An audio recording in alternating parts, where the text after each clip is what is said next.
Hey guys, this is Jackie from Cruising the World with Jackie. So, if you've never been here before, here's a little bit about my channel. And to you guys who've seen me before, it's kind of an update on what I've been doing. So, I guess I'm still cruising, but it's not always on cruise ship. Um, we have a trawler that we travel on, and we have a motorhome, and we're still doing cruise ships. So, today I'm going to talk about camping and RV. We have a 24-foot motorhome. If you want to see more about our RV adventures, there is a playlist of RV living. Hit that and you'll see all this. So we did our first time in Harvest Host. We were going down to Myrtle Beach.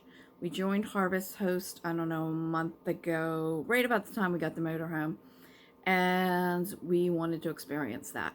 So we did one on the way down and one on the way back, both in North Carolina. We were going to Myrtle Beach, the Myrtle Beach State Park. Little video will be coming up shortly, but this is about Harvest Host. So if you don't know what Harvest Host is, basically you pay a yearly fee and then businesses sign up and you can come and spend the night. Usually it's just one night, but it's more like an experience. So, you go to a campground, they have the pool, the blah, blah, blah. These are things like distilleries, wineries, farms, could be restaurants. There are things that you're going to get out, you're going to experience for the night. There doesn't cost you any money unless they're providing like an electrical hookup, which is something you need to know, is most of these don't have hookups. So, you have to be able to be self-contained, and that is one of the rules. You have to be self-contained, which means you have to have a bathroom. So if you have a van, you have to have a bathroom, you have to have water, you have to be able to not use any of their services. Now, sometimes they will charge you an electric hookup if they happen to have one, and sometimes they don't. So I'm going to plop in some pictures up here, and then I'll also leave some pictures at the end that you can look. So the first place we stopped at was Scarborough House, and it is a museum bed and breakfast. The GPS on this was lousy, so it took me all these back roads, but it literally is very close to 95, so I'm not sure why we went that crazy way, but it was what I didn't have my little book of maps, and so that's the way we went.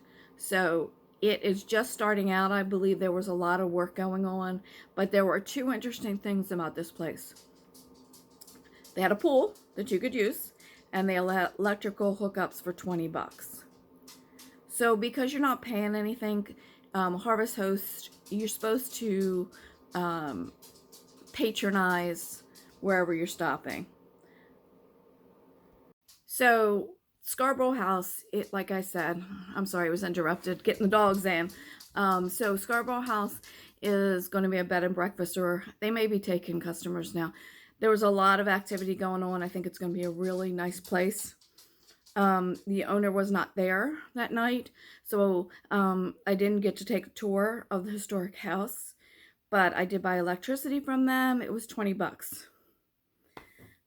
We went to get in the pool. The pool was a little cold, and I think it needed to still be serviced. It was probably just open, so we really didn't do much there. It's a nice place. It was quiet. It had electricity. To be quite honest, I think Harvest Host is going to be our go-to because we don't have children. So campgrounds, although they're nice, unless they're around something we want to see, they're not necessarily all that. Okay, back. So this Harvest Host was pretty interesting because I think a lot of the Harvest Hosts, if you have young children, they're going to be bored. Maybe on the farm ones they might not be, but distilleries and breweries, what are they going to do, right? This one is a good one for kids because they have a pool that you can use. Now, it was April. The pool was cold, and I think it needed to be serviced. They probably just reopened it, but they said we were, okay to use it. We didn't because it was too cold. We hooked up to their electric for $20. So some Harvest Host have hookups that you have to pay for, and some don't have any at all. So, but we decided to pay for the $20. So we did, because we didn't see anything else that we could patronize them. So part of the thing is that you get a free night, but you should patronize the business. So the gentleman that owns the place was not there to give a tour of the historic house, which I really would have liked to seen, and maybe we'll stop there again. But so we paid for electric.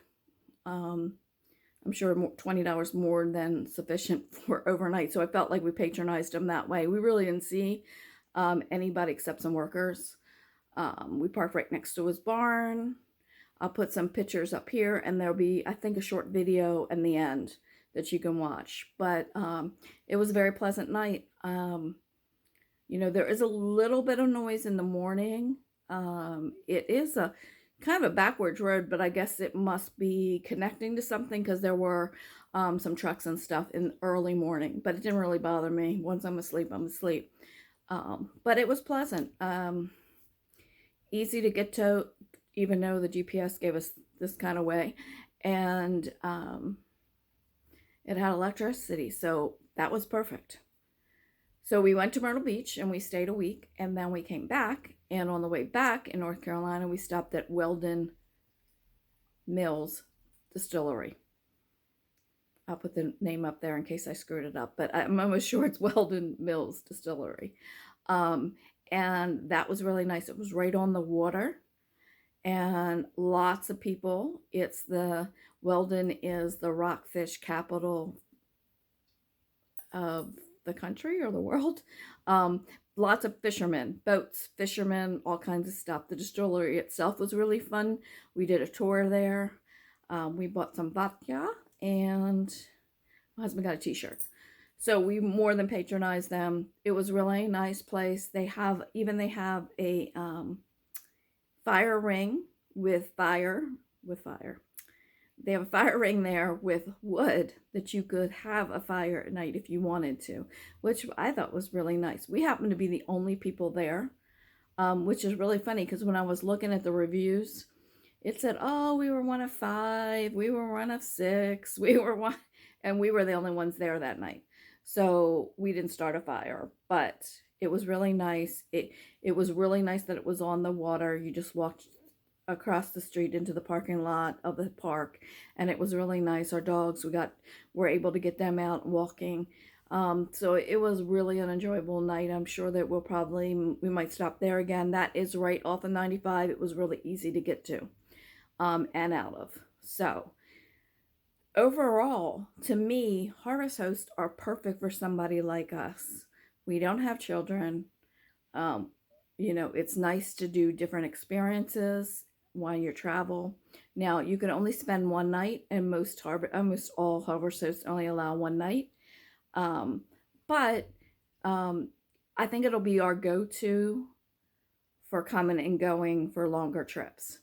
The other thing is Boondockers Welcome is affiliated with them now. I think they bought them, and they allow longer stays.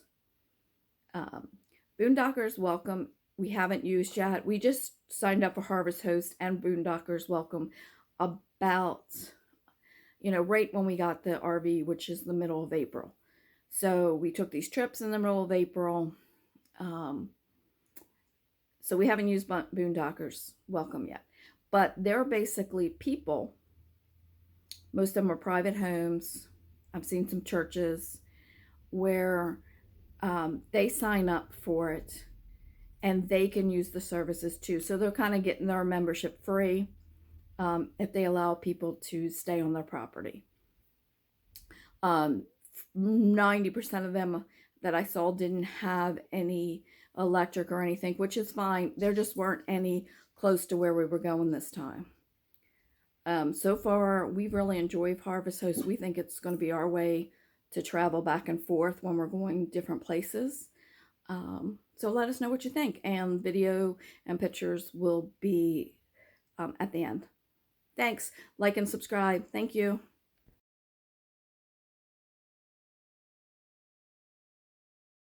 Okay, so this is a Scarborough house. I'll leave the link downstairs. Let's go to Scarborough house. I'll leave the link or the information for it, but they have 3 driveways. You'll see one over there with a sign, then a second little one, and then this gravel one. The gravel one is the one you use for harvest host. This is our first harvest host. This is the barn, and you park right next to it. And there is an electric that you can hook into it for $20. So we are doing that because we didn't think it was going to be this darn hot. It's like 86. So right in that barn, you can see our cord probably. It is. Okay, so this harvest host has a pool, and they said we are welcome to use it. So that's what we're going to go do. So you can see the pool area is very big. We were told there's going to be a bed and breakfast. I'm not sure if that's true or not. It was a worker that told us that, but we're going to try the pool.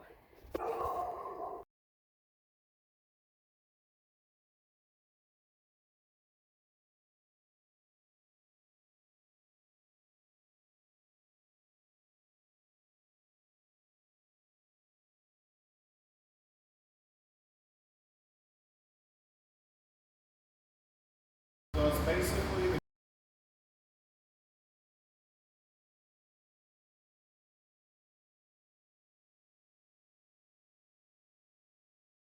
North Carolina, we're parked right here.